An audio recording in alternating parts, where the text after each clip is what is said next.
Over the last 24 to 48 hours, we found ourselves really thanking God about a story that's been really inspiring.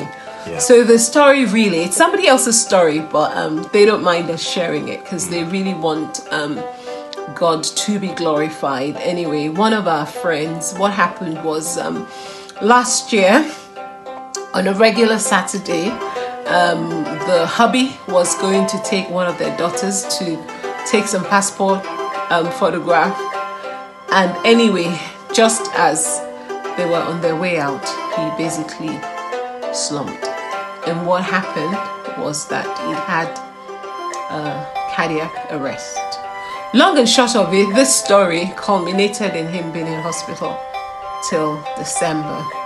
But I think what we might do is look for a link to the story, which they shared with another platform of someone we know.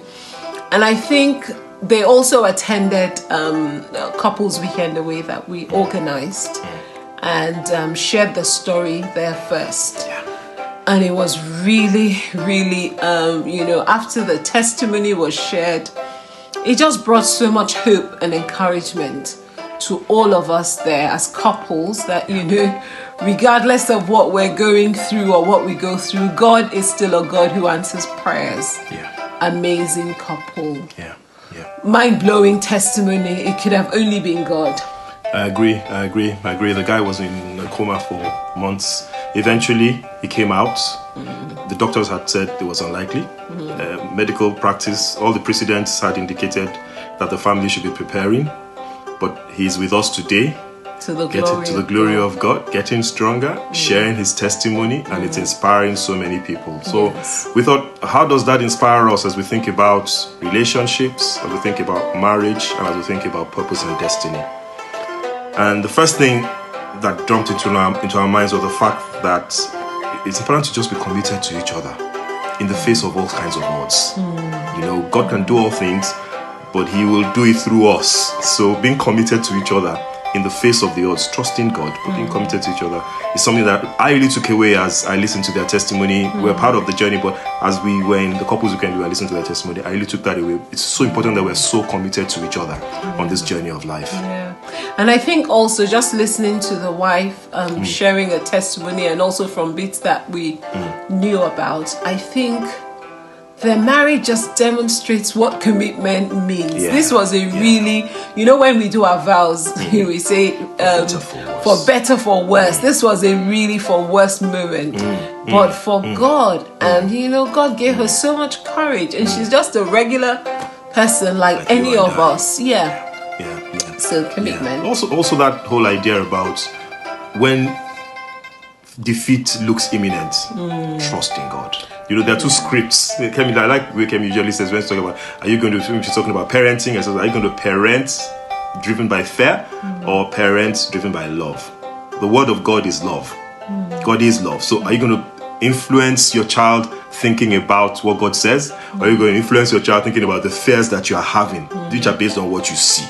So when the circumstances are imminently negative, how do we respond to it? And this couple was just a fantastic example. The wife was the protagonist because the husband was there, but not really there. But the wife stood in the gap and said, okay, in this imminently negative situation, I am just going to believe God to literally take us out of the jaws of defeat. And that's exactly what he did. So I think there's a lot, we actually think there's a lot that we can take away from that in terms of making the choice despite all the odds. So it became her and God literally, because there was nothing. The husband was not even in a space where, of course, there are lots of things that God did behind the scenes, like raising up intercessors, just all of that. But ultimately, I think it started with a decision to just focus on God and then take it one day at a time. Because she kept saying to us, it was just one day at a time. There were good days, there were bad days, but she just, And that also reminds me that when you say I'm standing in the gap for a situation, there will be ups, there will be downs. And the way God sees you as you stand in the gap, it's not a function of whether things are up or down. It's just the fact that you're standing, you're obedient, and you're standing and saying, God, I'm here. until you do what you said you are able to do. So the greatness of God's power was something that also jumped at us as we looked at it. There's nothing that God cannot do. And I think the beauty of the testimony, it's like at the moment it feels like it's a ripple effect, is that even as they were sharing their testimonies, there were couples who also at this event were facing impossible situation, but based on the power of that testimony, everybody just rode on that grace and the presence of God to just believe God for the impossible. It was an amazing moment. I wish I could have, frankly, I think I must have mentioned it to you, Kemi, that I wish I could have bottled it up. Yes. You know, I literally taking it anywhere. I said, hey, this is the grace of God. Soak yourself in it. It was really It was good. powerful. So that was really inspiring. Yes. Yeah, very God's inspiring. power in our relationship. Yeah. I think the final one that we took away was the fact that when God has a plan and a purpose for your life, nobody can stop it. No. Nothing can disrupt No. it. The Psalm says it in, I think it's Psalms 98, somewhere in Psalms, it talks about how God has a plan and a purpose for you and nothing can disrupt it. It's so true. This is a powerful testimony in that regard. Everybody else had given up, maybe not the wife, but everybody else and not those who were praying. But everything had said, this destiny is now over. But until God says it's over, it's not over. No. You know, and So God definitely had, because one of the things that they kept saying was about how God has a plan and a purpose for them.